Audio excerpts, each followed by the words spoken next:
మనకి ఇష్టం ఉన్నా ఎంత కష్టంగా అనిపించినా ఆగకుండా ముందుకెళ్తున్న టైంతో పాటు మనం కూడా ముందుకెళ్ళాలి. నిజం చెప్పాలంటే ఇప్పటి వరకు నేను పెద్దగా ఏది అచీవ్ చేయలేదు లైఫ్లో. అంటే క్లియర్గా ఒక గోల్ అంటూ ఏం పెట్టుకోలేదు, సేవింగ్స్ ఏం చేసుకోలేదు. కానీ చేస్తానని నమ్మకం అయితే ఉంది. సేవింగ్స్ చేసుకొని మా వాళ్ళని దర్జాగా చూసుకోవాలని ఉంది.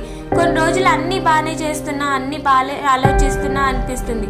కానీ కొన్ని రోజులైతే సర్వస్వం కోల్పోయిన దానిలా ఉండిపోతా. నా ఏజ్ వాళ్ళందరూ సెటిల్ అవుతున్నారు, పెద్ద పెద్ద గోల్స్ అన్నీ పెట్టుకొని అచీవ్ చేస్తున్నారు. నేనెందుకు ఇలా ఉండిపోతున్నా?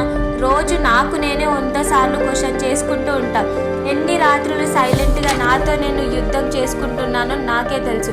కానీ ఎవరికి తెలియని విషయం ఏంటంటే నేను దేన్ని గివప్ చేయను. నాకు నమ్మకం ఉంది, ఓపిక ఉంది, నా కాళ్ళ మీద నేను నిలబడతా అనే గుండె ధైర్యం ఉంది. ఇది చాలు కదా నేను దర్జాగా లైఫ్లో ముందుకెళ్ళడానికి. నాకే ఇలా అనిపిస్తుందా, లేదంటే మీరు కూడా ఇలానే ఆలోచిస్తారా?